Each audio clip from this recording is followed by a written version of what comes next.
Go ahead.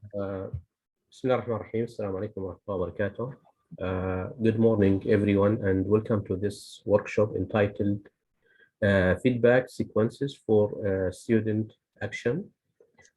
We are very honored to have with us today Professor Carles. Dr. David Carles is a professor at the University of Hong Kong. He is a world-leading researcher of feedback for student learning and a regular keynote speaker at international conferences. He has held different positions, including Associate Dean and Interim Dean. He received several outstanding awards in teaching, advising, and research. He has published extensively on students' assessment and feedback. He also published several books as a sole author, co-author, and editor, including Excellence in University Assessment, Learning from Award-Winning Practice, Scaling Assessment for Learning in Higher Education, Scaling Up Assessment for Learning in Higher Education, and Designing Effective Feedback Processes in Higher Education, a learning-focused approach. His current research focuses on teacher and student feedback literacy to enhance the impact of feedback processes.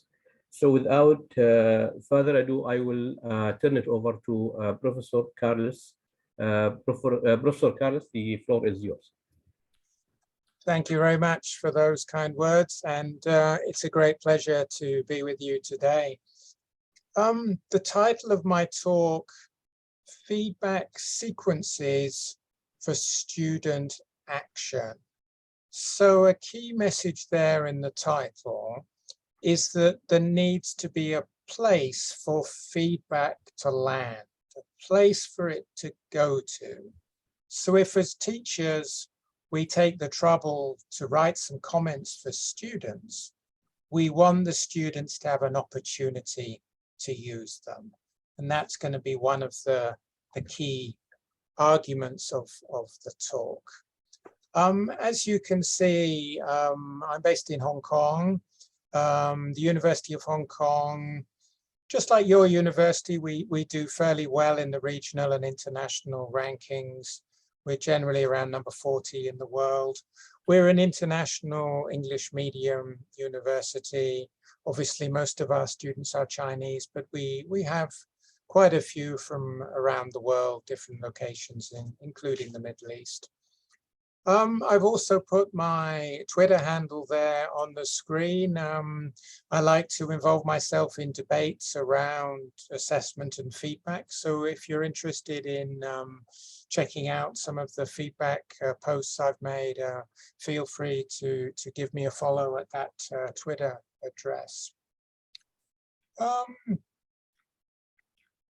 In terms of an overview of the session, it's a workshop, so I'm going to speak for about 40 minutes. Then you'll go into breakout groups for about 15 minutes, and then we'll have some discussion, and then I'll go on to the second half of the talk. But I'm hoping through my presentation, through the breakout groups and the interaction, that we can together co-construct some high impact educational practices.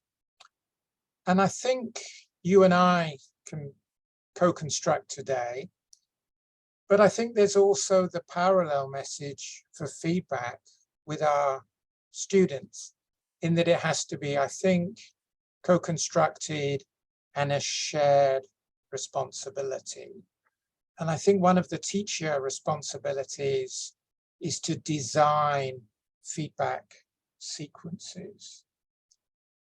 Now, you may not think of feedback as being something to design, but I think that's an important message, that if we just wait until the end of the course, the final exam, then we give them some feedback, it's very difficult for students to use that feedback. So just like we need to think of curriculum design at the outset, course design, assessment design, I'm going to argue that we also need feedback design.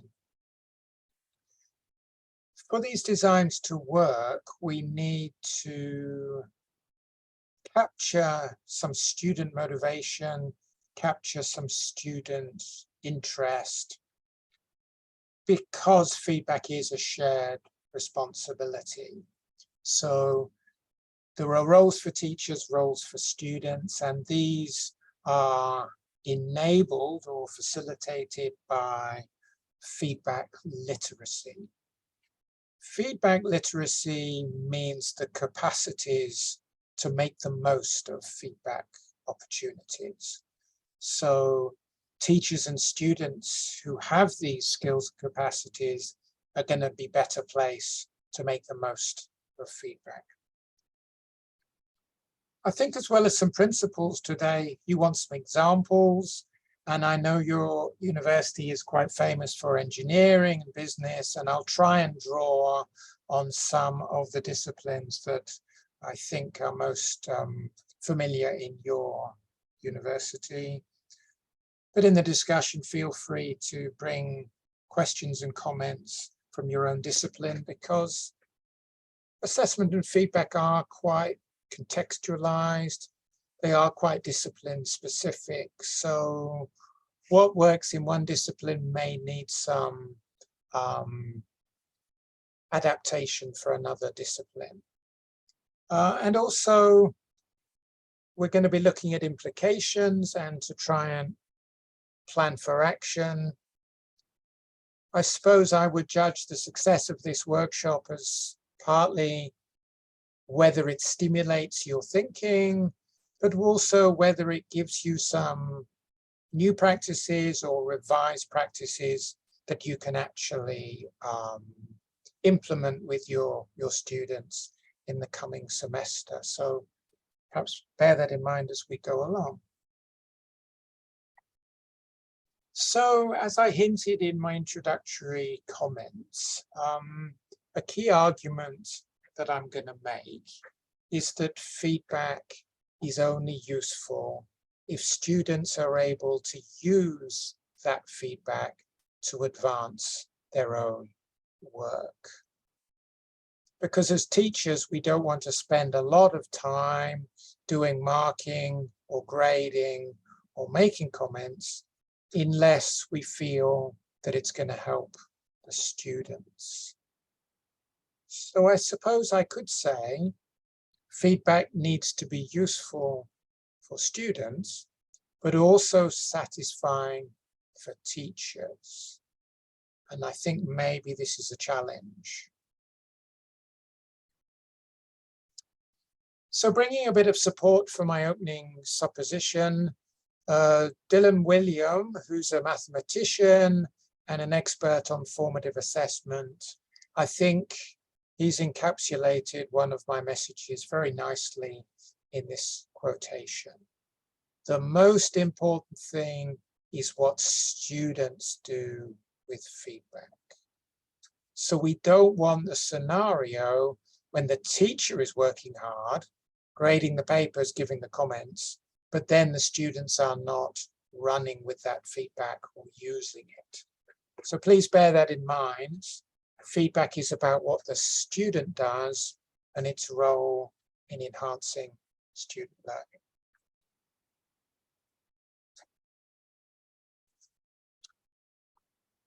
There are quite a few challenges in feedback, as you know. One of the problems is the way universities are structured. The way universities are structured in terms of teaching is that we have our teaching during the semester, and then we often have a final assessment or a final exam at the end. Now, this is a big challenge, that the way our universities operate, we need to teach them something first before we can assess them, before we can give the feedback. So this is why we need to sometimes be a little bit creative in our designs and need to try to design opportunities for teachers and students to generate feedback during the course, because we need to tackle this kind of end loading of assessment exams. So if your exam is at the end, fine, that's normal, but can we create some feedback opportunities before the final exam? Because if we're only giving feedback after the end of the final exam, it's too late for action. The third challenge for feedback is often related to the emotional and the affective kind of angle. The critical feedback is needed to advance, but critical feedback can be discouraging. So sometimes as teachers, we need to get that balance between helping the students improve, but also respecting them, creating relationships with them. Because teaching and learning is quite a relational enterprise. Feedback is also quite relational. If students feel more comfortable with the teacher, they're more likely to listen to their feedback. If for whatever reason students don't seem to feel comfortable or positive towards their teacher, it's much more difficult to teach them to learn effectively. So the emotional and relational aspects of teaching and learning and feedback are often a further challenge.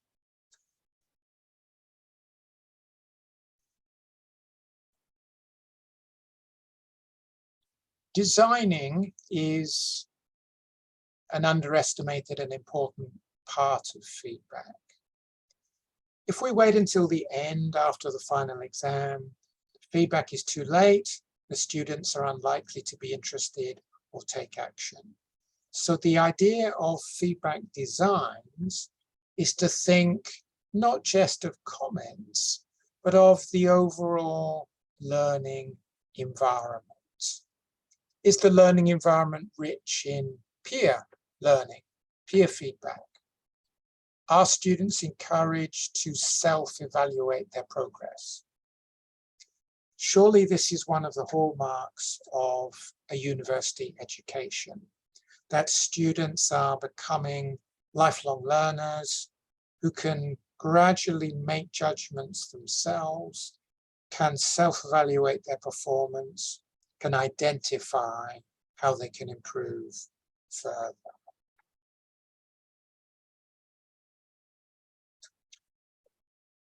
The workshop task will come in about half an hour's time, but I just want to give you a bit of warning of what's going to happen. In the breakout rooms that you'll go into at around 10:45, I'm going to invite you to try to think of a feedback strategy you could try. I welcome challenges that might arise. We can try to co-construct some high-impact educational practices by facing up to some of the challenges in teaching, in learning, in assessment, and in feedback.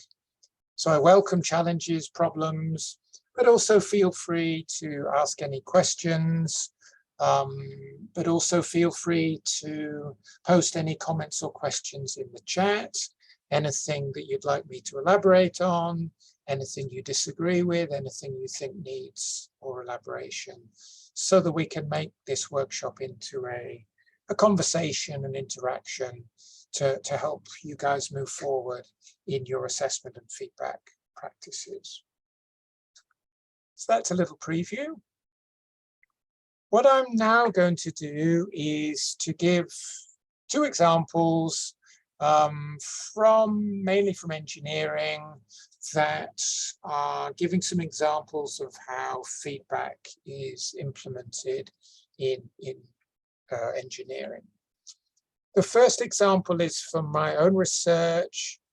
We wanted to try to understand how feedback was implemented in different disciplines.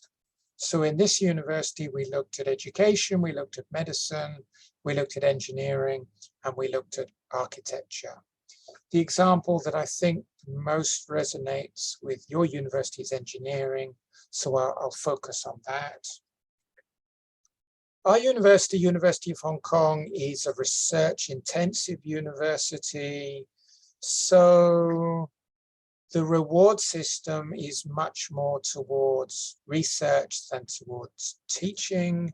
I have the feeling that's probably similar in your university. So the engineers, most of them would like to spend more time on their research than they would on their teaching, but they still enjoy their teaching and they still see that as an important part of their role. We interviewed teachers and students and managers in the Faculty of Engineering. And from these interviews, observations, etc., we identified 4 main feedback practices that I'm hoping will resonate with your experiences.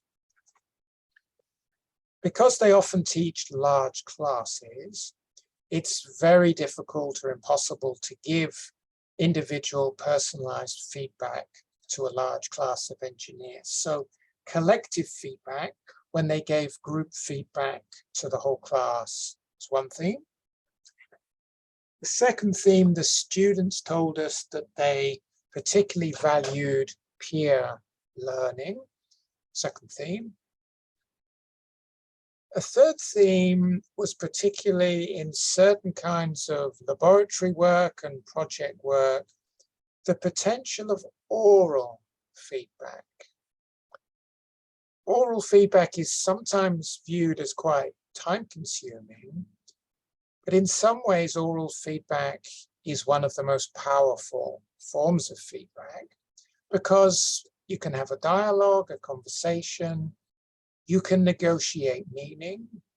A student could say to the teacher, what do you mean? Can you clarify? Can you give an example? And because it's interactive, it allows meaning to be co-constructed. And I think that's important in feedback. Unidirectional, one-way feedback is often misunderstood. It's often ignored. So oral feedback is an interesting part of a repertoire. I think a repertoire of feedback strategies is important. I'm hoping to share many ideas with you today. And of course, I'm not expecting you to run with all of them, but I'm hoping you can just pick out 1 or 2 that seem to match with your values, your beliefs, your discipline, and your teaching style. Because the way we teach depends on our own values and style and preferences. The fourth theme was an interesting one. In very large classes, they sometimes used automated multiple choice that could be automatically machine marked in a very fast way. And this was reckoned to be relatively workload efficient for students. So I'll try to give a brief elaboration of those 4 main feedback practices that we identified.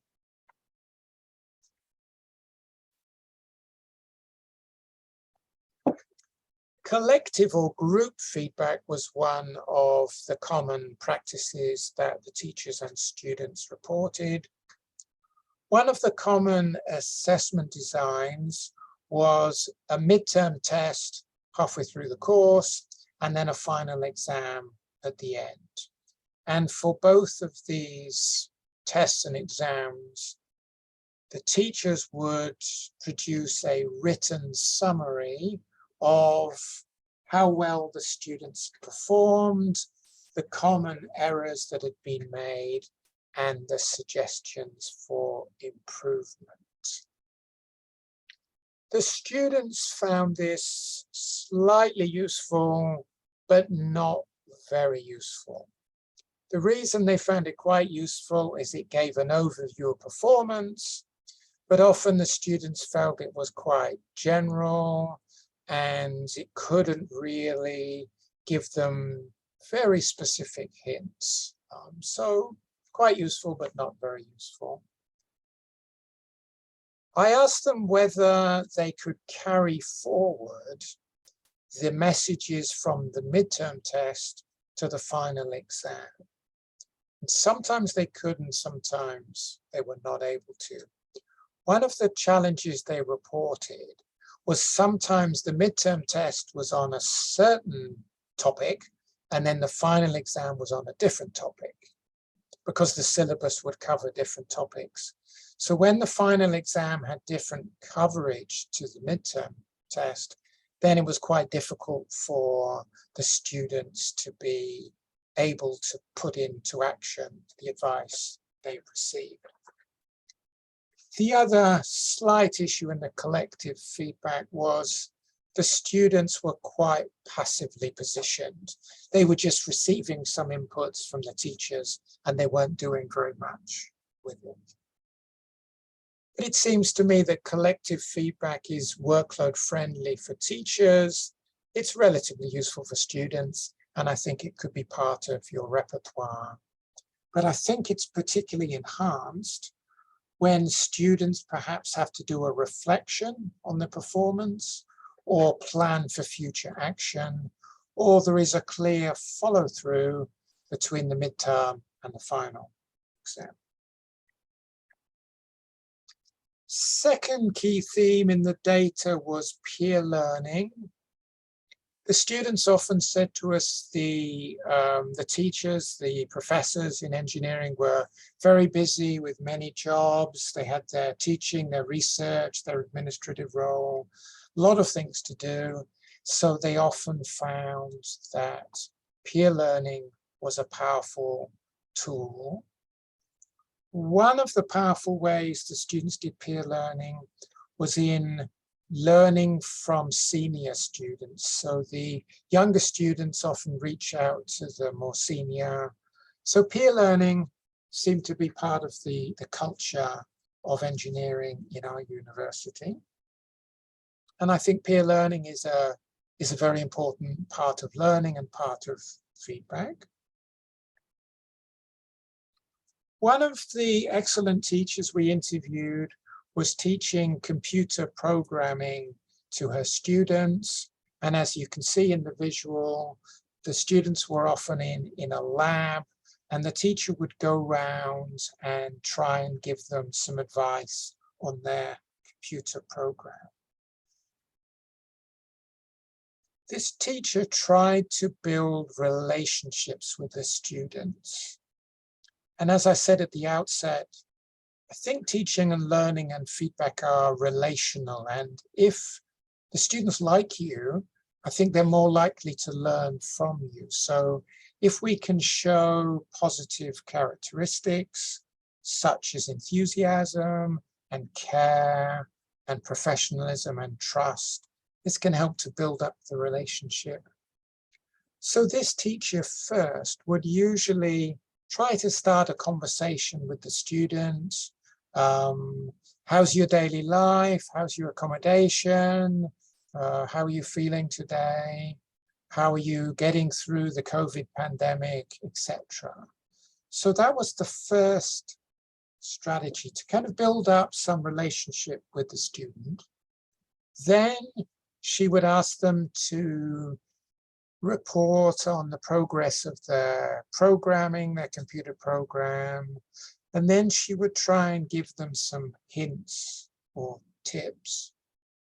But a second interesting thing she did, she mainly used what I call interrogative feedback. In other words, feedback through questions. What do you think you might do next?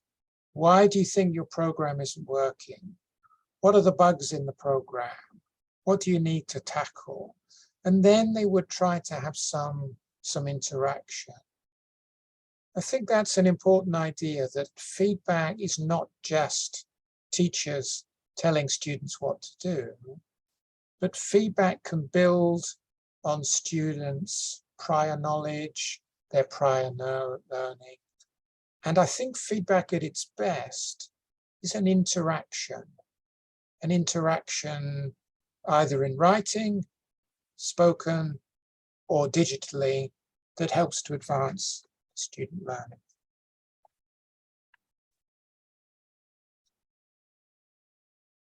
The next example, and not all of you would like to do this one, I don't think, but it was quite an interesting one. Some of their first year classes, they had more than 1,000 students, and they would teach these large first year classes year after year after year. So what some of the teachers did is that they built up a question bank of multiple choice questions, and they used the software Auto Multiple Choice, and these could be automatically marked. So the students could do the multiple choice questions in the morning, and by the afternoon, they already could get their results, and the data could be analyzed in different ways. So the teachers had to invest quite a lot of time in building up the question bank at the beginning, but they had PhD students who helped them, teaching assistants who helped them. So there was a certain amount of effort at the beginning, but once they had the question bank, they could reuse it year after year after year. They could still add to it. So they found after a few years, they made considerable workload savings in terms of the multiple choice. They could analyze the student evidence quite conveniently through the automated marking. They could identify the kind of questions students were finding easy or difficult, and then they could modify the ongoing instruction. I think that's also a useful point. Feedback between teachers and students enables the modification of ongoing instruction. When we understand better the challenges our students are facing, we're better placed to move forward in helping them progress in their learning. So those are some examples from the University of Hong Kong, my university. My second example comes from engineering and statistics in a university in the Netherlands. It's a 2022 article, so it's very recent, came out a few months ago. So it was after the pandemic.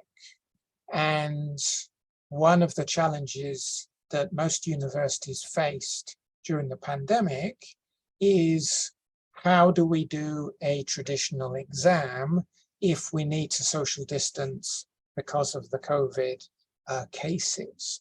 So in this university, they canceled their exam and tried to do something more meaningful in student-generated cases.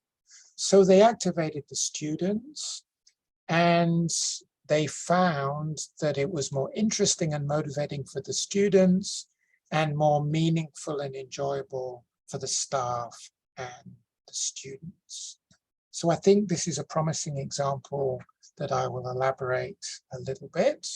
And I've put the details there in case any of you would like to read up on this little case afterwards. So they had homework tasks, and they followed the brilliant American physicist Eric Mazur, who loves to use a lot of peer learning in his teaching. So there was a first individual phase, but then instead of the teacher having to do a lot of time-consuming marking, after they'd done the homework individually, they discussed in groups, they discussed amongst themselves, they debated, they argued, they were given the solutions, and they could do the marking together themselves. So a nice collaborative learning task. Then instead of doing the exam, the students were invited to identify real-world examples and cases of statistics. Because this was a statistics course, they were trying to identify real-life uses of statistics. So bringing in a kind of authenticity into the learning. You don't want statistics just to seem like a very dry, abstract series of concepts, but in what manifestations do we need to learn statistics for the real world? Then they formulated problems and tried to create solutions to the problems. Again, this is activating students. Students learn better when they are actively involved in their learning, not just listening to the teacher or going through multiple choice questions, exams, etc. So quite a powerful learning ethos in this example. One of the dangers of traditional exams is they seem to prioritize purely the recall and the memorization. And I think we all know this trap in exams, that the students memorize, regurgitate, and then forget. So in this example, the students were demonstrating their competence in statistics rather than just recalling procedures.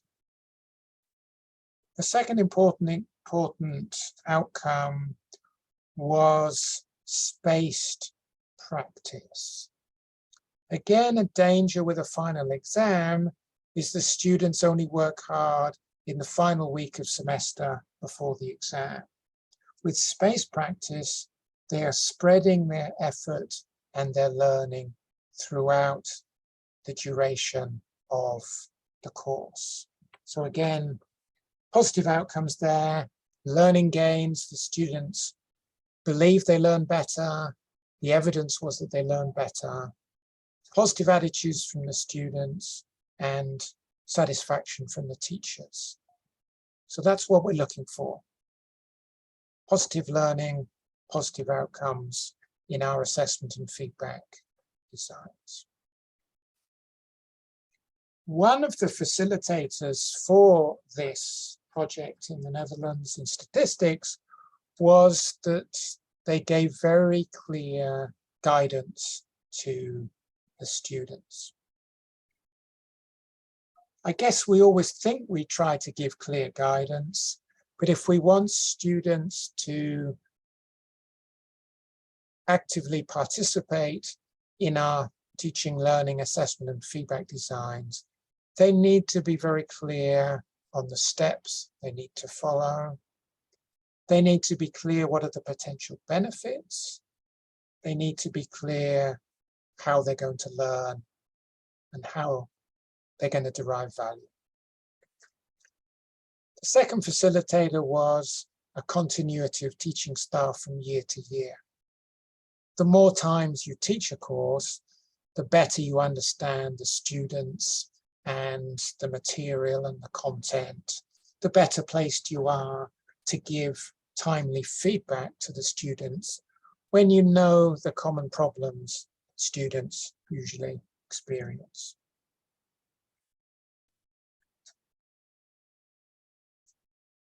In the next 10 minutes or so, I want to say a few things about digital feedback designs. We obviously now live in a digital world. Many things happen online through Zoom, through Microsoft Teams, through the digital space. So feedback needs to keep up with these trends, and digital feedback can be part of our feedback repertoire.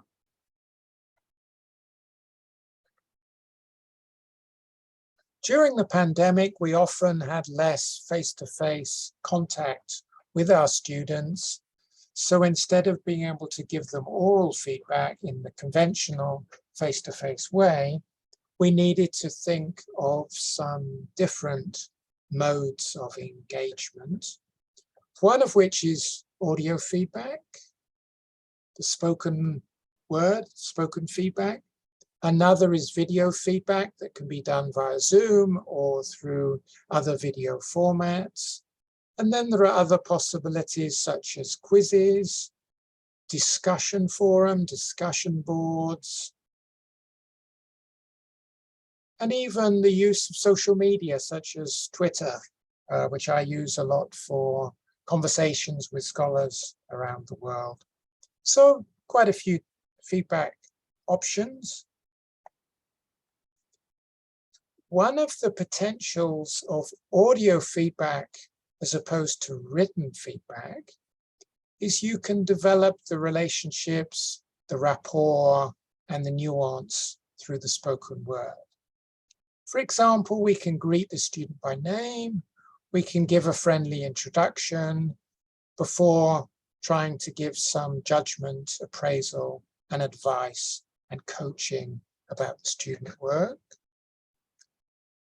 Once colleagues have tried audio feedback a few times, they generally find it can be a time saver because we can talk a lot faster than we can write.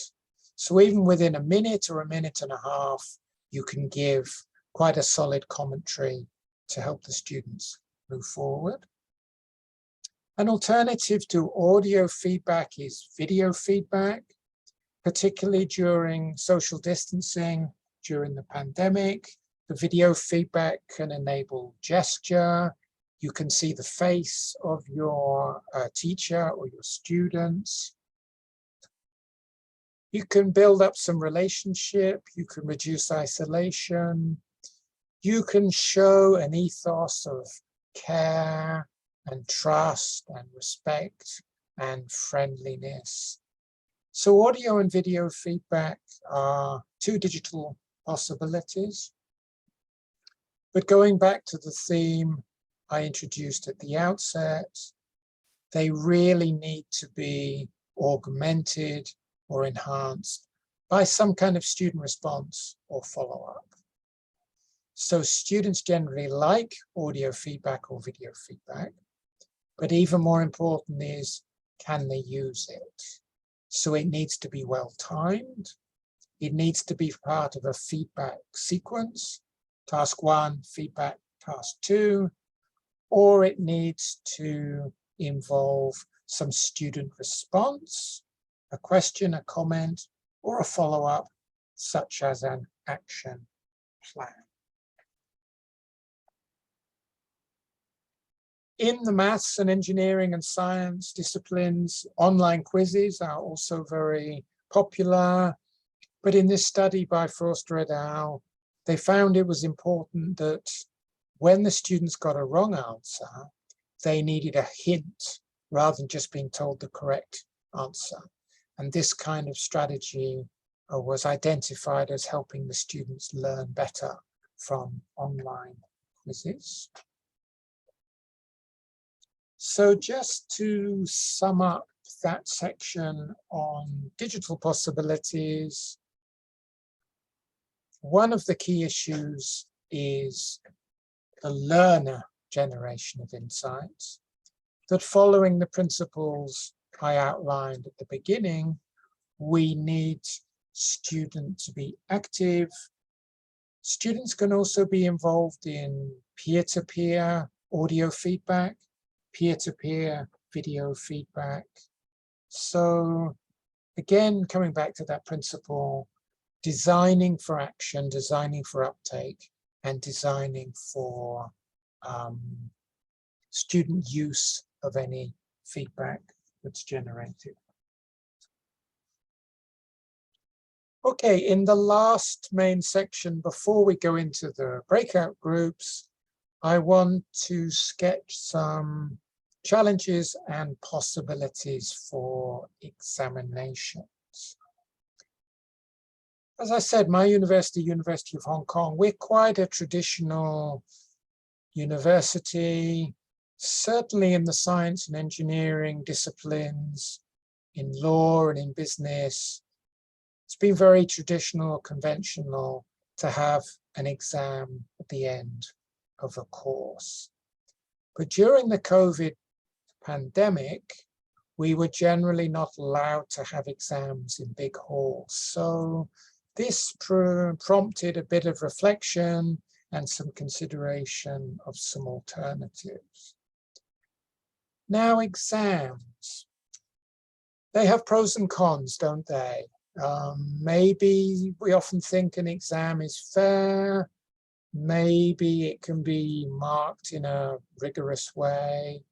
Maybe it reduces cheating. But in the modern world, There's so much information that you can Google or you can go to the internet. Is it really authentic to ask students to still sit in a large hall and fill in exams? And I remember a brilliant student I interviewed for my research some time ago. He said, I don't come to university to memorize for an exam. I spent 15 years doing that in school. I want to learn something a bit richer. I want to do something that relates to real life learning. I want to be inspired. So I think many questions in the last 10 or 15 years about whether the conventional closed book exam is still fit for purpose, or whether it should become an occasional option, not the main way of assessing students, are the richer and more productive ways. Difficult issue, perhaps. But the danger with the closed book exam is that it's mainly focused on recall.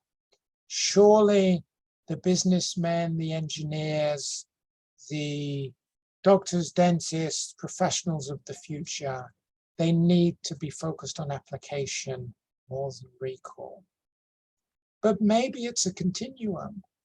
Maybe we can also have semi-open exams where you're not access to the whole internet, but you can take in a textbook or a revision sheet.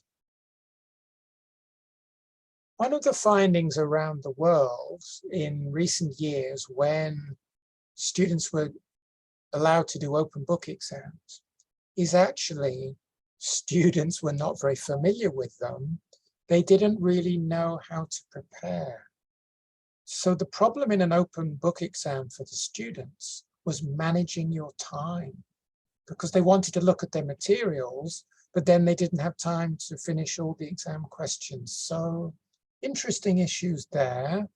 And there's a nice article that looked at how students responded to open book and closed book examinations. And surprisingly, students often didn't do that well in closed book examinations because of the lack of familiarity, because of some of the challenges they have in preparing and carrying out the exams. Maybe another option is a balanced diet of assessment or exams.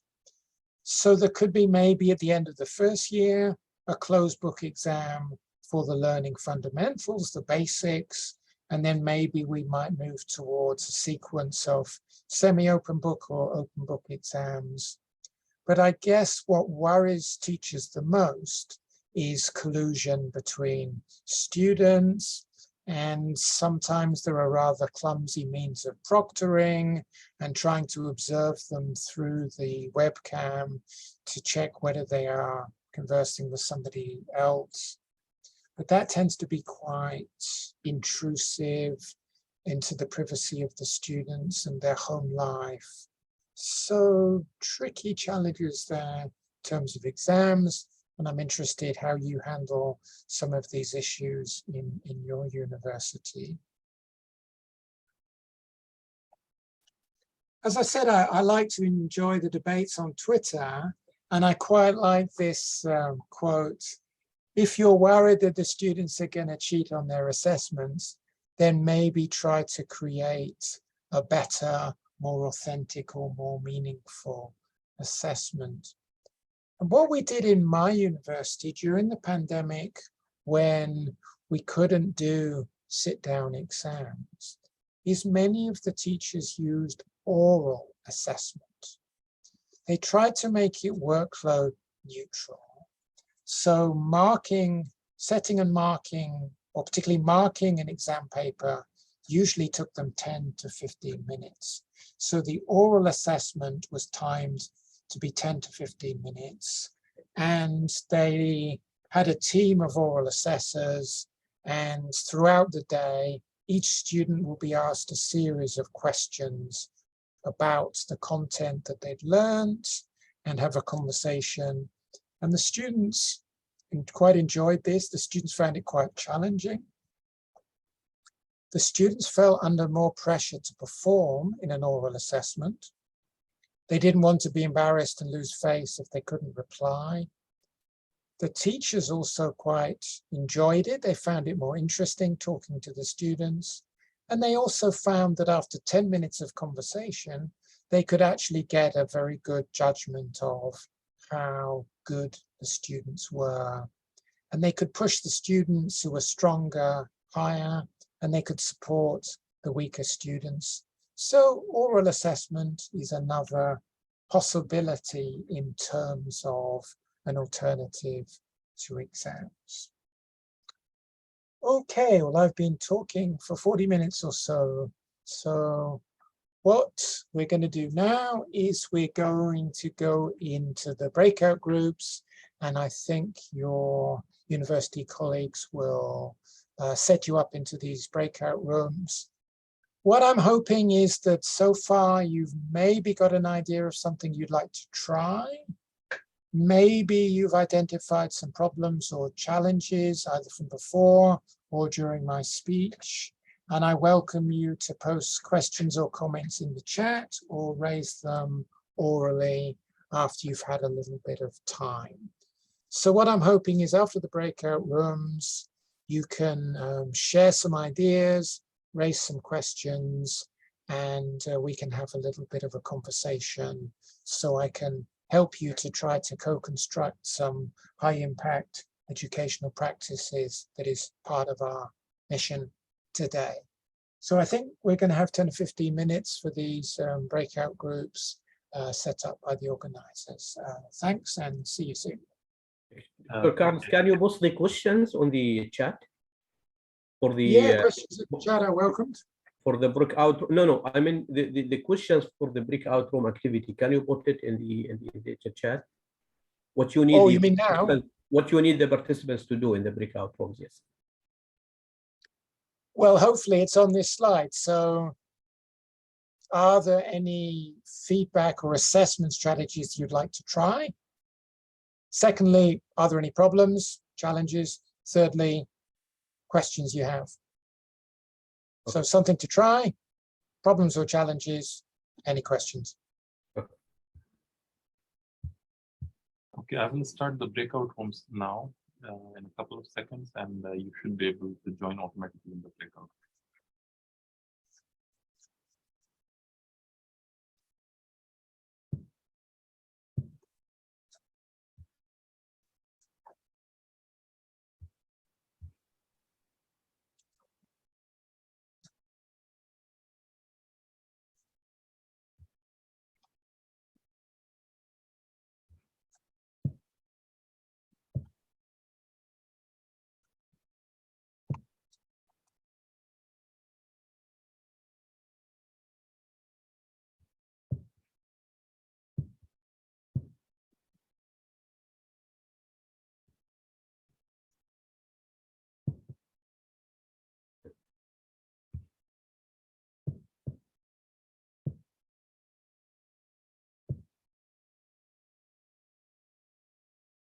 Dr. David, as a co-host and speaker, you can, if you wish, you can visit different breakout rooms and try to see how is the discussion going on, so you can sort of go back and forth if you wish.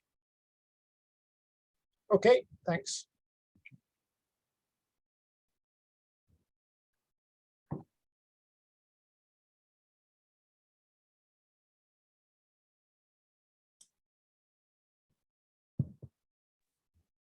For the participants, faculty members, I've seen most of you have joined the breakout rooms, but I can see some are still in the main room. So I encourage you to please join the breakout room so that you can have more active discussion in the rooms. Thank you.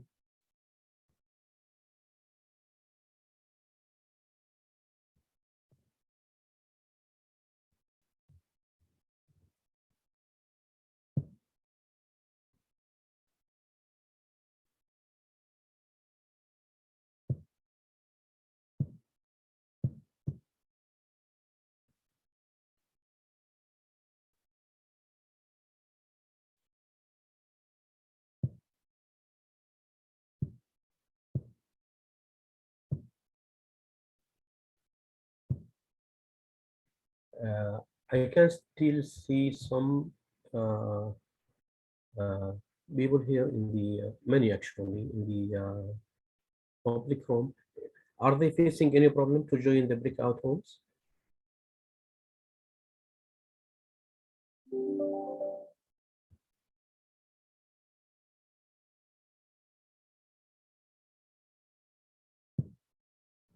It seems they are joining, Dr. Mujib. It seems they're Uh-uh. joining. But sometimes, depending on their device, it's Yeah. requires more than one click, maybe Yeah. slide the screen or something. So I've seen a lot of participants. We have close to 150 participants, and 100 of them have already joined. Yeah. Another 50, I'm just watching them.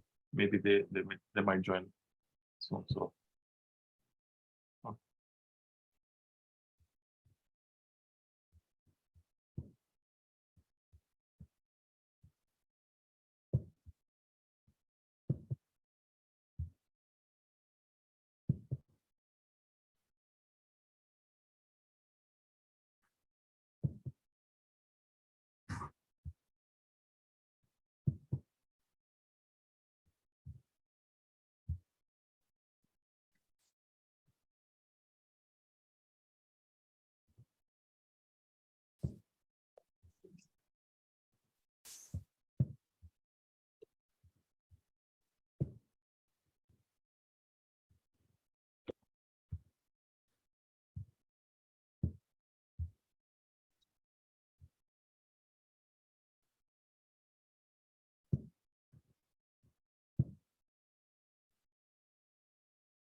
Dr. David, it's almost 11 a.m. over here, which is like we are into the breakout room for the past 12 or 13 minutes. So I'll send them an announcement that we'll close the room in about a minute or two.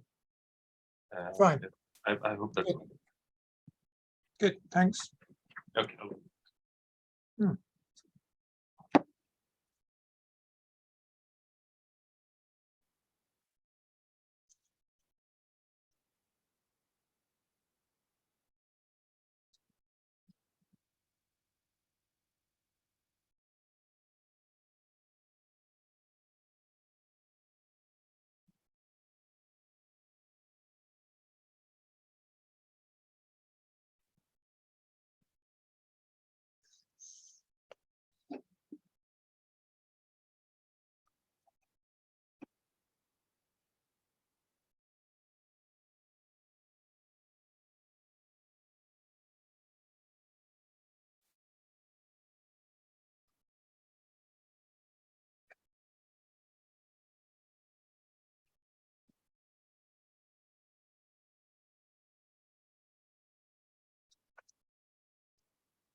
Dr. David, I have closed the rooms. It will take about another 10 to 15 seconds to close all the rooms and everyone will be back.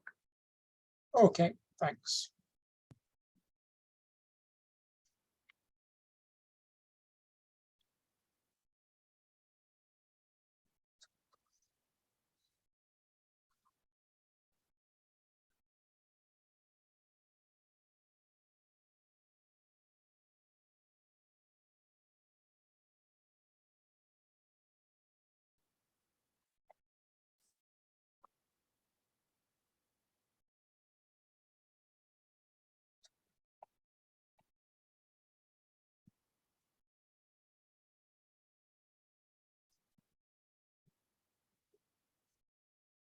So I think everyone is back. Please go ahead.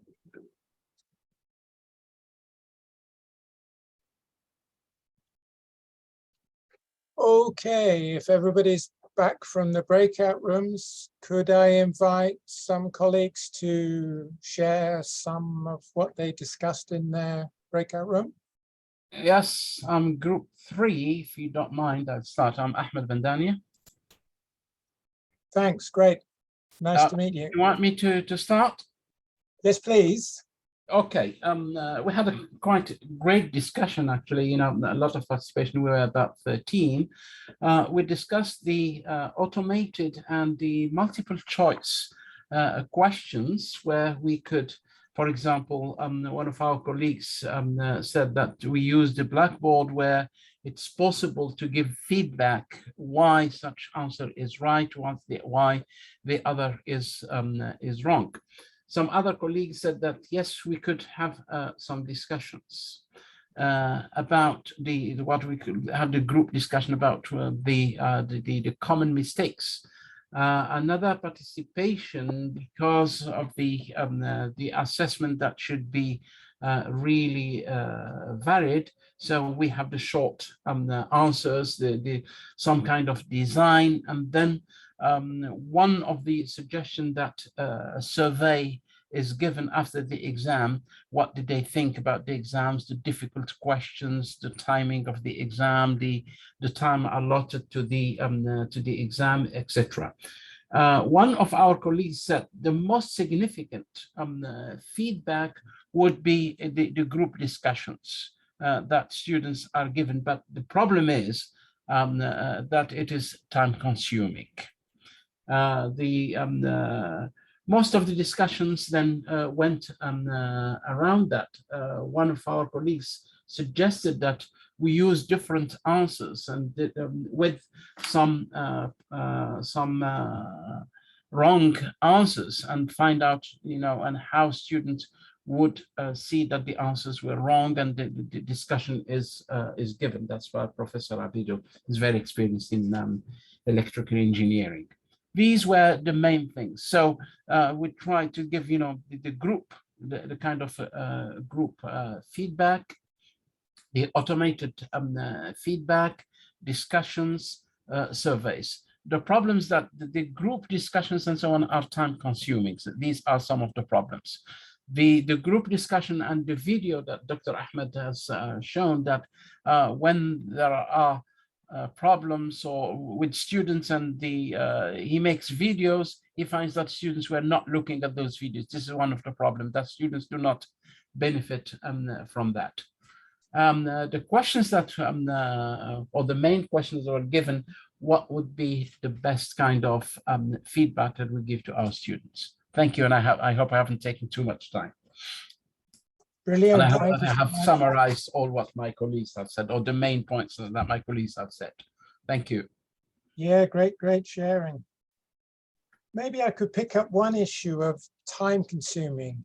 Yes, good learning is time consuming, but I suppose we prioritize what we think is most valuable. So I suppose I would say, if you feel an activity is rich and going to lead to high quality outcomes, then it's worth devoting the time to it.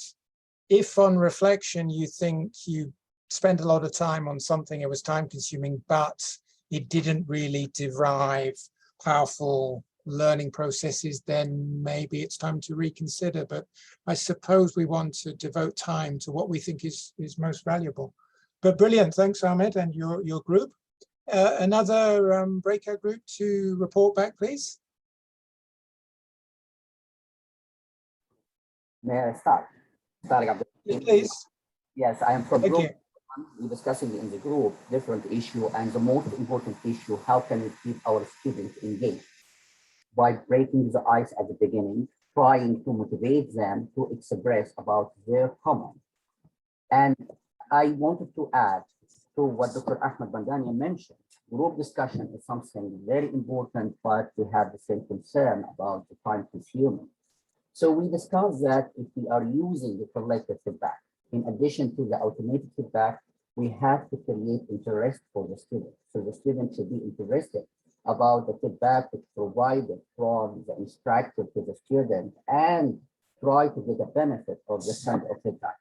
The problem that we initiate in our discussion, it's about time consuming sometimes, and we have to focusing on the key important point, which is related to the curriculum. So we couldn't actually cover all of the points, but we can, using the same strategy, just to discuss a main issues which will lead and connect it to the learning outcome.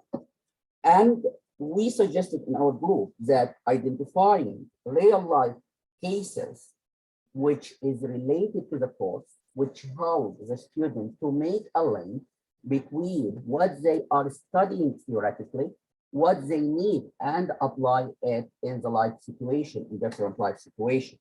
And this requires different kind of feedback. This feedback not only inside the class, but we can extend it to out of the class by using different automated programs. For example, if you're using a discussion discussion option in the platform and motivate the student to get engaged in this discussion, or using, for example, WhatsApp group or Telegram group or Team group, this is what helps to save the time inside the class, but in the same time, keep the student interested and engaged in an activity, and they can raise many of interesting issues, and we can discuss this issue in the class or during the office hour, and we can clarify this issue. So this is exactly what we discussed in our group number 1. I hope that I didn't take long time. Thanks, very, very rich sharing. Yes, you've touched on many important issues: group discussion, motivation for group discussion. Should a group discussion be in class or online? Can it be discussion forums? You talked about relationships. You talked about real world learning, authenticity. So yeah, great. Lots of interesting themes there. Another breakout group, please. Yes, if you allow me, Professor. Yes. Yes. Yeah. Thank you very much. I could build upon the previous 2 comments. We have similar concerns. The first one regarding the time and having the enough time to conduct this kind of feedback, receiving, giving. If you know that we are limited to about 50-minute slots of each lecture, each class. So either we allocate a whole like session for only feedback session, or we could just take maybe half of one of the sessions. The other point is regarding the student readiness to receive feedback. So if the students are maybe encouraged and they already want to get feedback from their instructor, this is great. But if vice versa, that students, they maybe not interested, or for some reason they are not seeking feedback from the instructor. So I think this creates a challenge for instructor to maybe evaluate, assess, or give to the students what maybe the information needed. And we're actually facing a challenge during we have like every semester, at the end of the semester, student has to evaluate the course and the instructor and the material, everything. And we have a low, let's say, participation. We have to elicit students. We even allocate sometimes in the class to make them do the evaluation, which shouldn't be the case.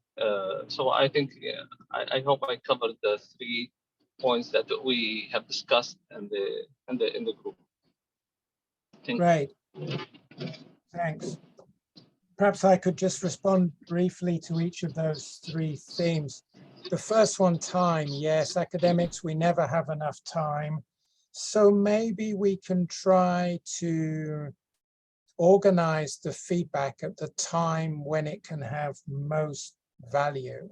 So from your reflections, from the good discussions you've had, are you able to identify what kind of feedback has most uptake and most productivity, and are the forms of feedback that are relatively less useful? So I think trying to prioritize the feedback that has value and correspondingly reduce the feedback that has less value. Secondly, you talked about student readiness, and that's important, and I agree. I think students around the world generally are quite fixated on the grades. They want to get their honors or their GPA, whatever the system. So if the feedback clearly is going to help them to get a high grade, I think they're going to be more receptive. Any feedback that comes at the end after a grade is awarded is likely to be ignored. Thirdly, you mentioned that the students often don't fill in the forms to give us feedback on our teaching. Yes, we face that challenge in this university as well. We have a couple of strategies.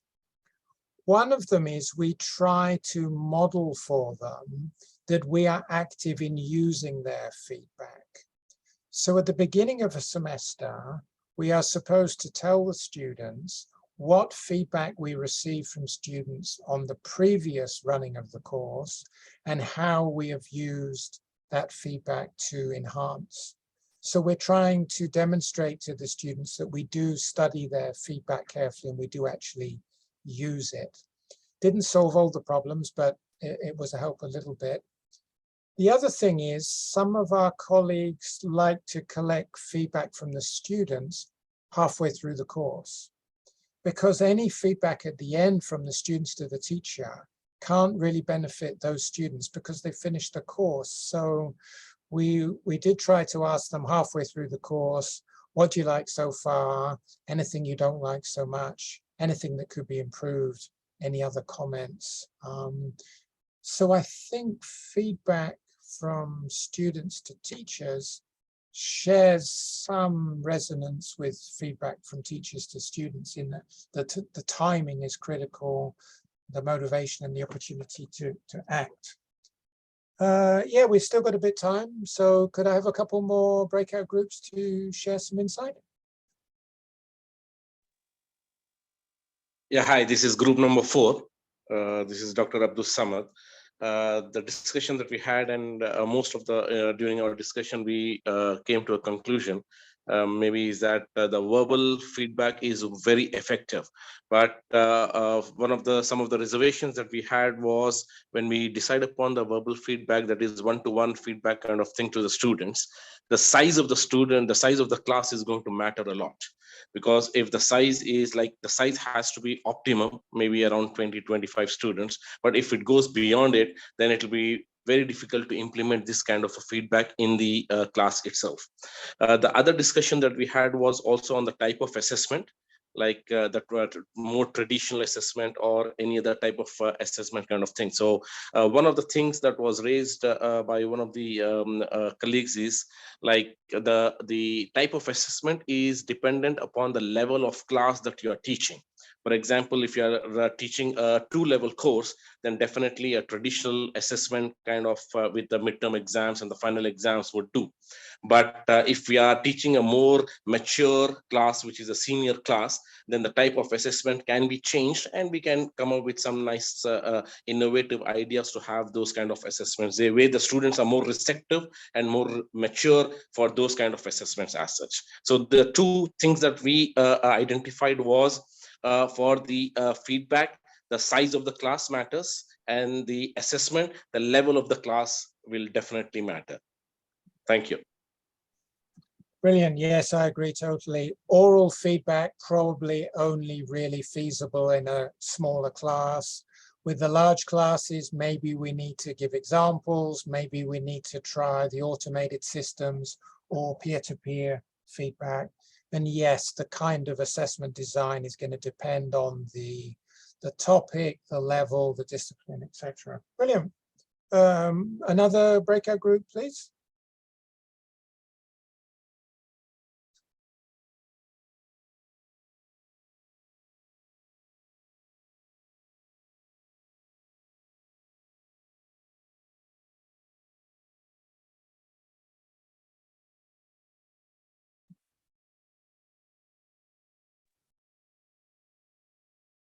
if you can, I can say a couple of points in this regard. Our group discussed all those points, and one of the things, at least, which is just like 1 minute paper, you know, one of the faculty members talk about at the end of each class, you know, he give the students some kind of question, and then he looked at their feedback, and then which is, you know, might be difficult, but one at least of my concern is, you know, all kind of the feedback being discussed might be that practiced one way or the other. Always my concern is the feedback regarding the homework. We, you know, my experience is, you know, we are not doing a good job regarding homework because we give it to the grader will mark, will give the student each question, you know, 5 out of 10 or 9 out of 10. We are not going back either as instructors or as a grader.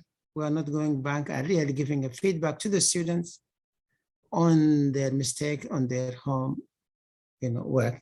That might takes a lot of time, but I would like to see your advice in this regard, because the way we are doing it, it doesn't really serve, you know, a real good learning process for the homework. And homeworks are important, you know, these are where the students, they do and try to practice. Thank you. Yes, thank you. That's a good question. I suppose I might argue that if the homework is perceived as important and valuable, then it needs to be followed up and discussed. So if the students are doing the homework and then it's just graded, but there isn't much consolidation or extension of learning, then that's maybe a somewhat limited form of learning. So maybe it comes back to that issue of prioritization. So could, for example, they do slightly less homework tasks, but the ones are then treated in a bit more detail with some follow-up and some extension? Or are there some alternative ways of doing it? So could some of it be involving some form of peer marking or peer learning? But I suppose the fundamental issue is, what is the core aim of the course? What are its learning outcomes? What do you really want your students to learn from a specific course? And what is actually less essential? Because in any teaching situation, we can't teach them everything. We can't cover all the material. So I think sometimes less can be more. And I think that's also a principle for feedback. If we overwhelm the students with too much information, too much homework, too much feedback, they don't necessarily know what to do with it. So maybe in that example, there might be a rationale for trimming the content, slightly less homework tasks, but maybe richer or followed up in some kind of way. That would be a couple of ideas I have for your consideration. But thank you so much. There was some really great sharing in the breakout rooms, and I hope you had a good discussion that will give you some food for thought in moving forward. What I will do now is I will move on to the second part of my talk, which hopefully will only take about 20 minutes or so. And then I will stop at the end in case anybody else has any further questions or comments, or if you didn't have an opportunity to share in this round, you feel free to share at the end. Okay. So what I'm going to do now is just share a little bit on this idea of feedback literacy, that teachers and students need certain capacities to make the most of feedback opportunities. So one of the messages I'm hoping to promote today is that the teacher is one feedback provider, but the teacher is not the only feedback provider. There are lots of different ways we learn in tertiary education that must go beyond the teacher. And as you guys have correctly pointed out, in a large class, it is inconceivable for the teacher to give personalized feedback or oral feedback to so many students. So the peer learning is an important aspect, but also the self. We need to be able to generate our own self-directed learning. We need to self-regulate our own learning habits, our own teaching habits, our own research habits. So I've listed on this slide 4 different potential feedback inputs from the self, from peers, from the materials, the teaching materials. And there is so much good content out there. If I want to learn a new topic, I often go to YouTube and the algorithm will select one of the most popular or insightful videos. And our students are going to YouTube a lot for fun, but also for learning materials. So lots of possibilities there in addition to teachers. So feedback literacy is the capacities to generate and make sense of feedback information and use it for enhancement purposes. So getting back there to my main theme, that feedback has to be used to make it worthwhile. And the way I conceptualized the student feedback literacy was in these 4 components that I think make up the essence of a university education. Appreciating feedback in terms of seeing its value and appreciating that the learner has to be an active participant in feedback conversations. Making judgments. I think at the core of university learning is being able to make judgments at an increasingly sophisticated level. So to know what it is to be a good engineer or a good business student or a good chef or a good dentist, the professional person needs to be able to make these judgments, and teachers should be helping them to make judgments in increasingly sophisticated ways. Teaching, learning, and feedback are all emotional enterprises. So we need to build relationships. We need to work with the emotions so that when we fail, we use this as a spur to work harder rather than prompting us to give up. And again, converging on my main theme, that the proof of the feedback pudding is in the action. So without action, feedback is relatively worthless. So that's from the important student point of view. For the teacher perspective, teachers need some of the capacities I've been talking about today to design feedback sequences, task A, learning task B, so that students are able to use the feedback that is generated by themselves, through the digital environment, by the peers, or from the teacher. And in this slide, we are trying to show the relationship between the teacher feedback literacy and the student feedback literacy, in that communication between teachers and students is a very important part of development. And I think in the breakout groups, you indicated that in the value of discussions, albeit with some of the challenges of motivating participants to engage in feedback and using time productively.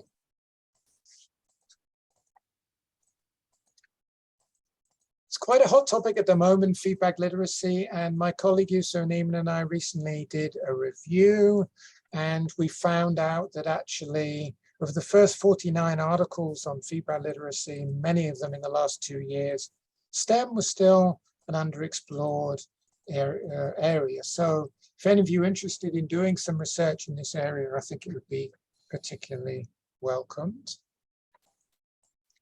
I want to come on to a final main theme, which is the idea of using exemplars as a source of learning and a source of feedback. So what do I mean by exemplars?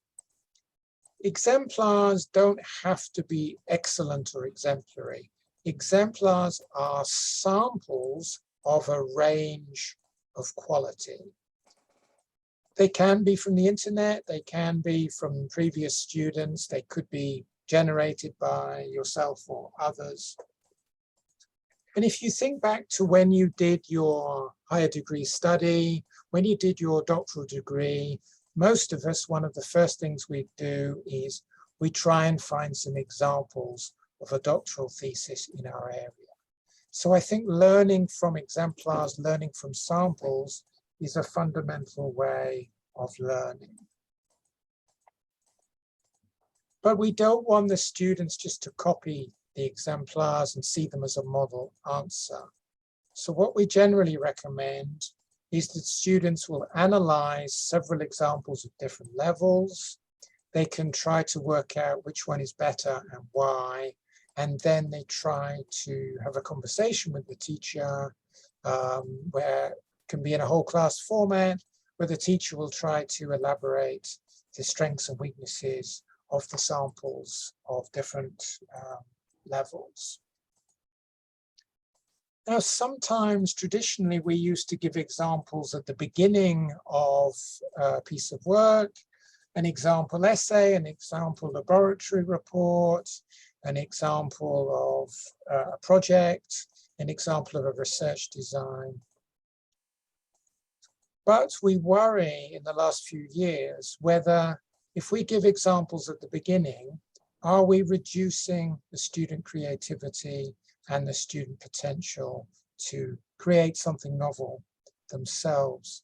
So in the last few years, we've thought of another mode.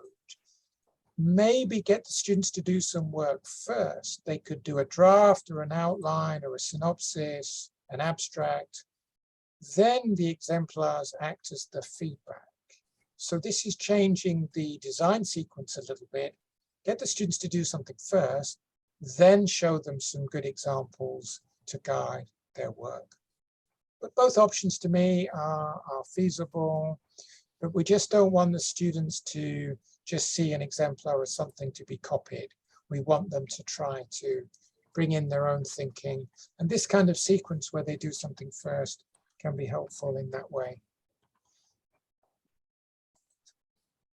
So in some senses and in some recent research, the exemplar is like a substitute for feedback. So instead of the teacher having to do time-consuming feedback, they give a high-quality example as an input to students to generate their own feedback by comparing their draft with what is in the exemplar.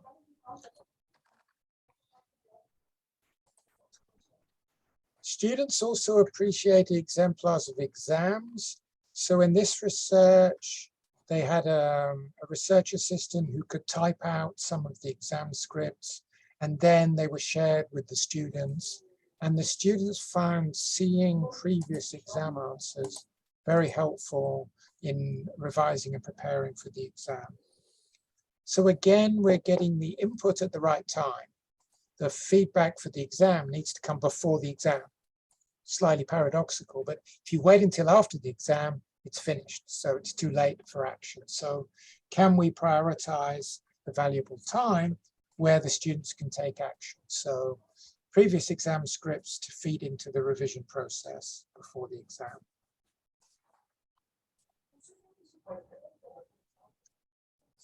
Okay, in the last 10 minutes or so of my presentation, I'm going to try to sum up some key implications. As academics, you're all very busy. You've got many things to do. You're teaching, your research, administration.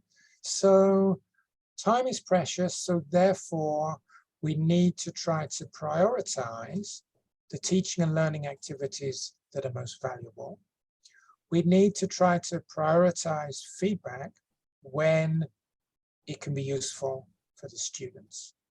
So we need to design our task sequences so feedback from task A can be used on task B. If on reflection you are finding that some parts of your marking and your feedback and your workload are not productive, maybe this should promote some kind of discussion in your university, in your departments, in your faculties, as to how you can use the precious time more effectively. And we want to avoid what we sometimes call feedback graveyards. These are uncollected assignments. At the end of semester, the teachers mark the assignments, they put them in the pigeonholes for the students to collect. 6 months later, they're still there.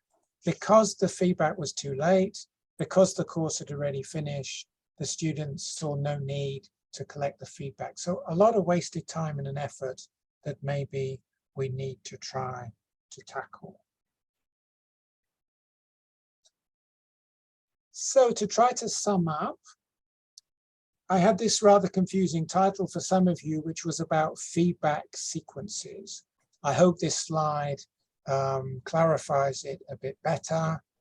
Assessment task 1, some kind of feedback, then an interlinked task 2, so that we are positioning the students as feedback users who see how they can make use of the feedback for uptake. So just to reiterate the key message, avoid feedback that students don't use, promote feedback that students can put into action, feedback for uptake. And I think in your context, probably a typical way for this to operate could be for things like a midterm test, feedback, action planning, then the final exam.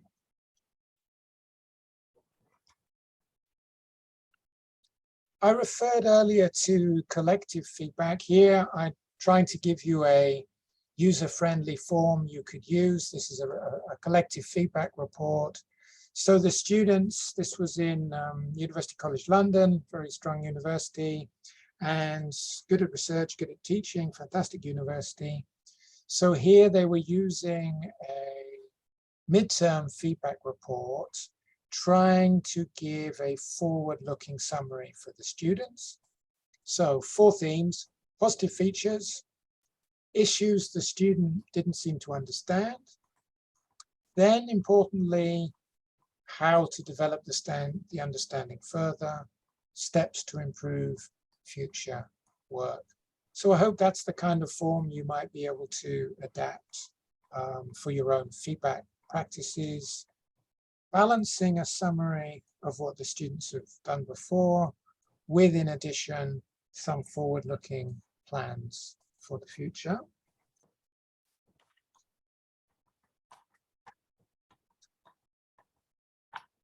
And just going towards my conclusion, then I'll offer the opportunity for further comments or questions.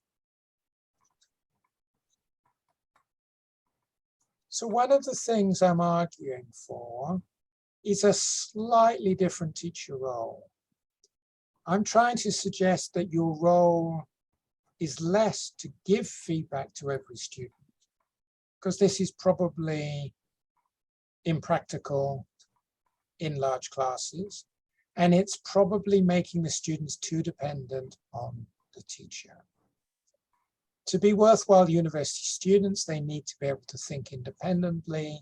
So we need to be guiding them and facilitating so that they can generate and use their own feedback inputs. Self-directed learning, peer learning, learning from materials, learning from the environment.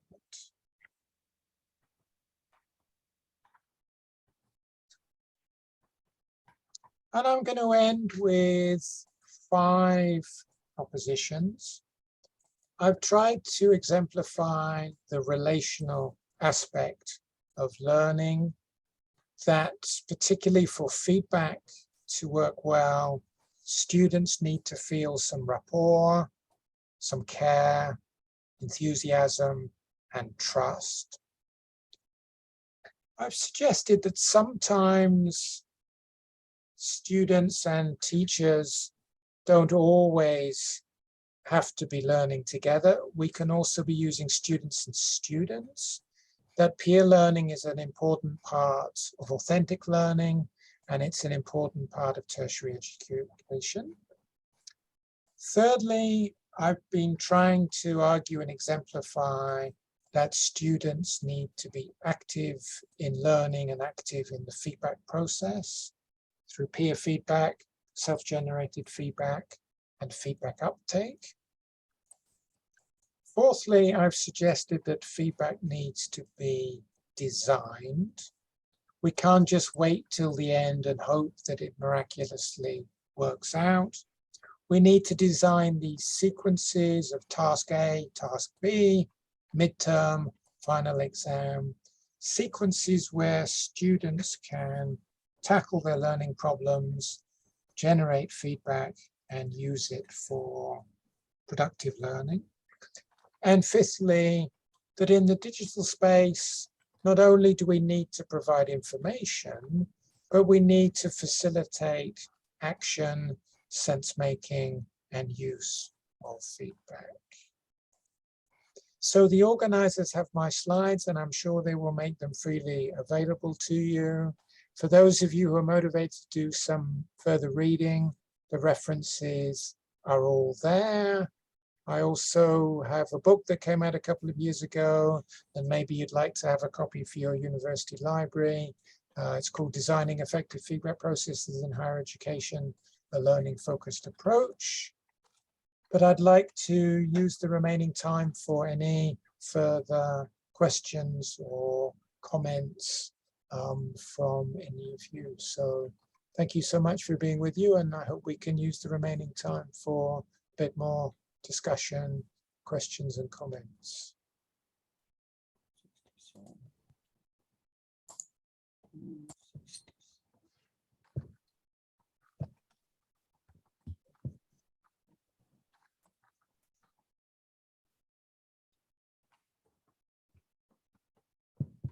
I have a question. Yes, go ahead. Yeah, thank you, Dr. David, for a wonderful discussion. Just a question or a comment on this peer learning. What do you think that how this cultural, gender, or race differences, how would it impact this kind of assessment philosophy, or what's your opinion on that?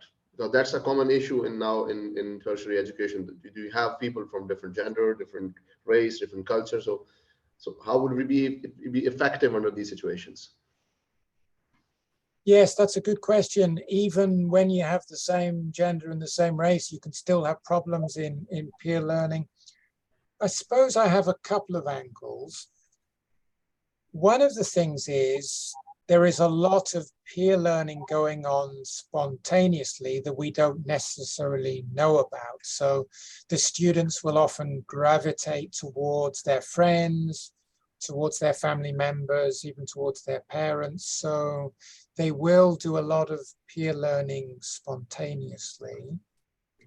I suppose one of the advantages of peer learning is you feel generally less embarrassment, less hierarchy. I think when students are talking with their teacher, they feel under a certain amount of pressure to perform. They worried they're being judged as not up to standard. But then you're right, peer learning, it doesn't always work. And sometimes you put people into a group and they're not motivated or they're not interested. Maybe one strategy is for us to talk about our own experiences. I'm sure many of you reach out to your peers.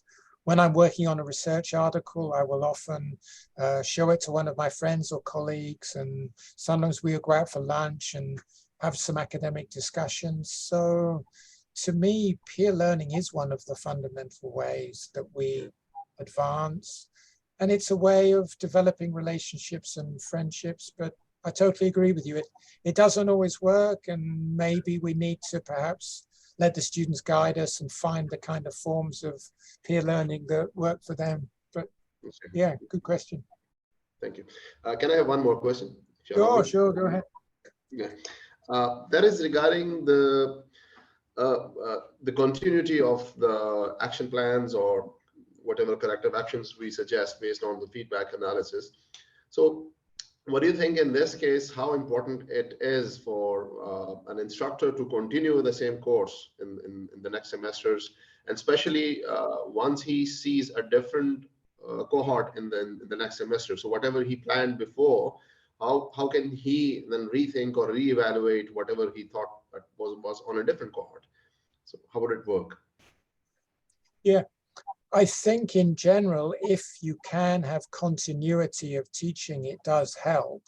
Because, for example, it reduces your preparation significantly, so it's workload efficient. Also, I find once you've taught a course at least once or twice, you start to understand better the sequences and the student response and what students find difficult. So I find that teaching a course several times is helpful both for saving workload, but also for the teaching of it. In terms of the action planning, I think there are maybe two elements. As I mentioned earlier, I think it is a good practice to collect feedback from the students during the course. And typically I do it about halfway or just before halfway, ask them what they're finding difficult, what they're enjoying, anything they'd like different. And I think that's also sending them a message that we are listening to them and we are interested in their views. And I think the students like it.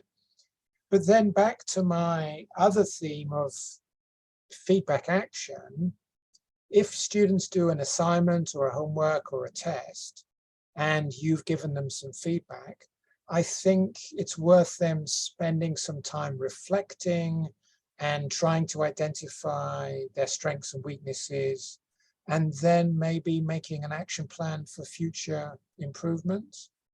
I think sometimes students are too busy or too rushed, and sometimes they need to pause and think, what am I doing well? What do I need to improve? And if I've identified how to improve, what are the specific actions that I could take? Does some of that make sense to you? Yeah, thank you very much for your explanation. Yeah. Okay, thanks. Any other questions people would like to share?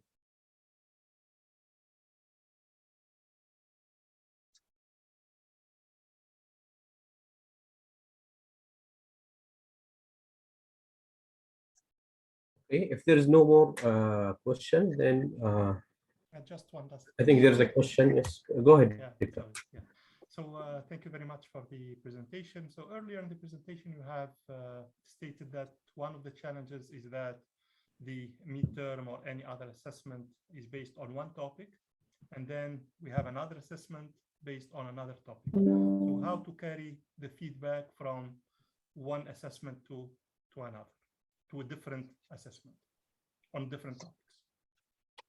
Yeah, that's a very good question, and I don't have a very good answer to it. The question was, if you have a midterm on one topic and a final exam on another topic, how do they do the follow through? And this was the main complaint our students had, that they couldn't really use the feedback from statistics to geometry or algebra. I suppose the only partial way of tackling it could be to focus on some of the generic skills, such as the problem solving or the time management. But I think the issue you're raising is a real one. So maybe if we are serious about the feedback, we need to make the two tasks more interlinked, or maybe have at least part of it interlinked. Because I think there's also a educational rationale as well, that students actually need to follow up. And sometimes assessment 1 will identify students are weak in a certain area. But then if we just go on to another topic, we don't always follow up. But I do take the point that sometimes the syllabus needs to cover 2 or 3 different topics. And it may be the midterm test 1 topic and the final tests another topic. So maybe in that case, you need to do maybe some good revision strategies before the final exam, and even teach the students better how to revise. Sometimes their learning strategies are not so sophisticated. So yeah, great question and not an easy one to answer, but thanks for raising that issue. Thank you.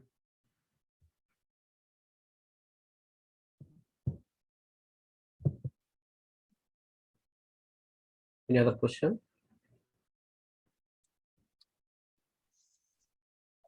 There is a question in the chat. Yeah.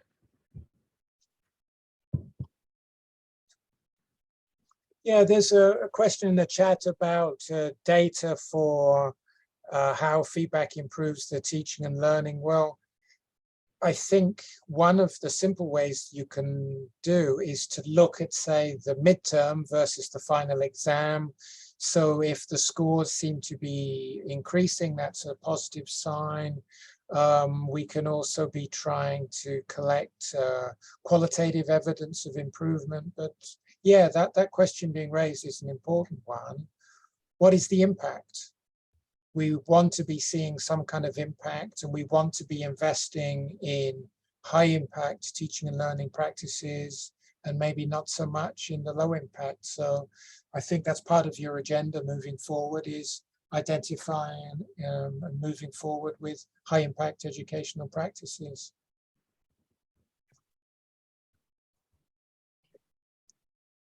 David, thank you so much.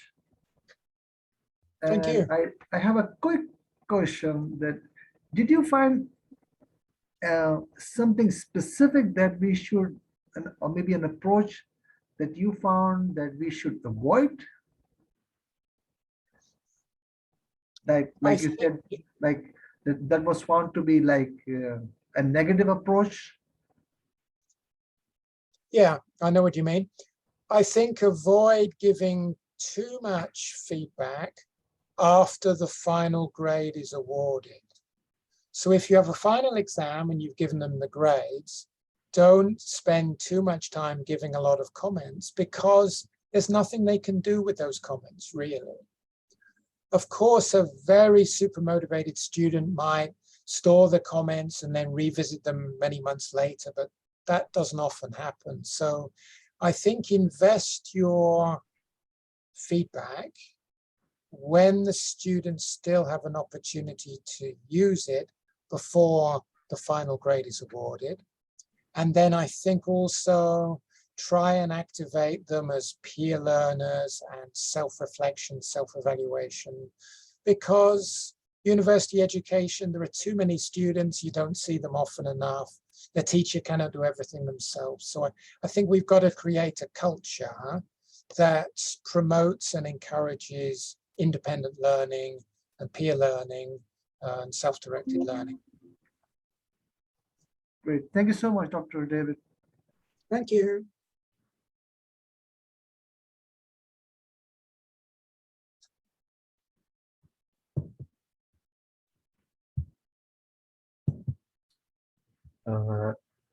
Any other question? Okay. Wait, Might be I have, since nobody's asking, Mujib, I can ask question. It might not be related to the topic, but it's just experience of David from his university. You know, there is some recent pedagogies like flipped classrooms, like, you know, IBL, and so on and so forth. I would like to, and just briefly in 1 minute, if you can tell us what is the pedagogy, the recent ones which is really popular at your university in teaching. Yeah, good question. It's difficult to say. We're quite a large university with different disciplines, but you Yeah. mentioned flipped classroom, and there are some colleagues who are providing like a video in advance of the class and then using more of the class time for problem solving. One of the other themes in our university is experiential learning, the idea of learning from experience, doing internships, building up a relationship between business and industry and the university through internships, through placements in the field. Yeah. Another theme is internationalization, trying to broaden our international outlook and sending our students overseas for part of their study, bringing in international students. I think another theme is students as partners, trying to see teaching as not something delivered from teachers to students, but that the student can play an active role in the learning process. I think those would be some of the main themes. Diversifying assessment, moving away from just exams. We have some colleagues who are trying to get the students to do like blogs or video logs, oral assessments. So a diversity of assessment formats to stimulate a kind of rich learning environment. So those would be some of the trends. Thanks. That's great. Thanks a lot. Thanks a lot. Yeah. Okay, thank you so much, Professor Carlos. Thank you, everyone. Thank you, Sanallah. And I think, yeah, we can close now. Thank you very much. Brilliant. Thanks, everybody. Bye-bye. Bye-bye.